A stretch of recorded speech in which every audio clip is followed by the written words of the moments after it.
देखो भजन का कितना बच्चा फल है। सदन जी का नाम सुना होगा तुम, अगर सत्संग सुनते हो तो। सदन जी महाराज कसाई कुल में प्रकट हुए थे, बहुत बड़े महाभागवत थे। एक बार इनके मन में आया कि मैं जगन्नाथ जी के दर्शन करने जाऊं। काम विजय की बात तुम्हें बता रहे। तो जगन्नाथ जी के दर्शन के लिए पद यात्रा में चले। तो संध्या काल में एक घर में भिक्षा मांगने के लिए गए। वो चंचल मन वाली स्त्री थी। अब ये ब्रह्मचर्य तेज भगवान का भजन करने वाले, तो एक सौंदर्य होता है भगवान के भक्तों में आंतरिक जो उभरता है। जैसे हमारे भगवान सुंदरता के समुद्र है ना, सागर है। जब उनका भजन किया जाता है, उनसे चित्त जोड़ा जाता है, तो स्वामी के गुण सेवक में आने लगते हैं। तो एक विशेष आकर्षण था। अब वो लुभायमान हो गई, तो कहा कि आप यहीं बैठ के पा लीजिए। अब सरल चित्त संत, सरल चित्त, उनमें तो कोई कपट चल था नहीं। वो बैठ के पा लिए। तो उनका शाम हो रही है, आप यहीं शयन कर लीजिए। तो स्वीकार कर लिया। अब जब शयन कर लिया घर में, और जब उसका पति शयन कर गया, तब वो उनके पास आई और अपनी इच्छा प्रकट की। तो उनका तुम बहुत नीच प्रवृत्ति की हो, तुम्हारे पति विराजमान है और तुम ऐसी चेष्टा। तो उसने उसका गलत अर्थ लिया कि मतलब ये डर रहे हैं अगर पति, तो उसने अपने पति की हत्या कर दी।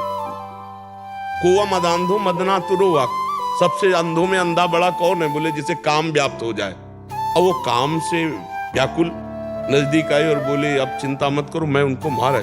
अरे बोली दुष्टा, ये हमने कब कहा? हमने ये कहा था जब तेरा पति विराजमान है तो तू ऐसी मतलब चेष्टा क्यों करती? तो उसने कहा आप ज्यादा उपदेश हमें मत करो, आप हाँ बोलते हो या हल्ला मचाओ, क्योंकि बल है, यही बल है। तो उनका मृत्यु स्वीकार है। देखो काम विजय। अब आप विचार करो, थोड़ा भी अगर प्रवृत्ति में भगवान से विलगता होती, लेकिन उन्होंने कहा मृत्यु स्वीकार कर सकता हूं, गलत नहीं। भूल न दे तुम्हारा पाऊं, ऊसर बरसई तृण नहीं जामा, संत हृदय जिम उपज न कामा। और उसने हल्ला मचा दिया, लोग एकत्रित हो गए। अब वो मुस्कुरा रहे कि प्रभु आपकी लीला क्या होगी, अब क्या होगी देखा जाएगा। उसने हल्ला मचा दिया, लोग एकत्रित हुए। क्या हुआ क्या हुआ? बोले ये बाबा जी तुम्हारे साथ गलत करना चाहता था, तो मेरे पति ने विरोध किया तो मार डाला। पति सैया में पड़े और अब मैं हल्ला मचाकर अपने को बचाने की चेष्टा की।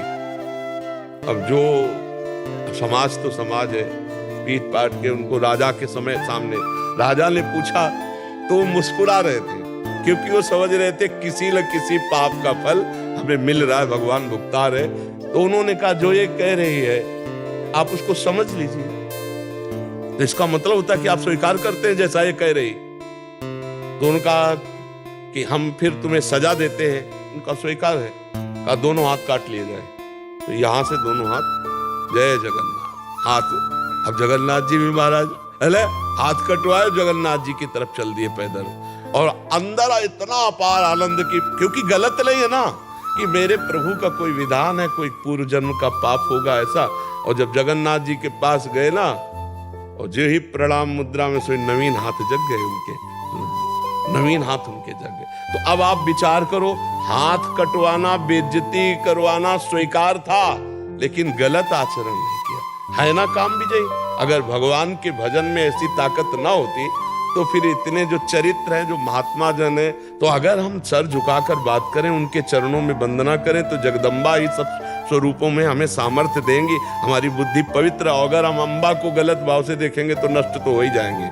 जननी सम जानो पर नारी, सब माताएं बहनें जगदम्बा का अंश है, ऐसे भाव से देखे जिससे पाणी ग्रहण हुआ है वो धर्म पूर्वक वहां जो गृहस्थी धर्म है, अन्यथा फिर इधर उधर ना देखे तो जीत जाएगा, विषयों से जीत जाएगा।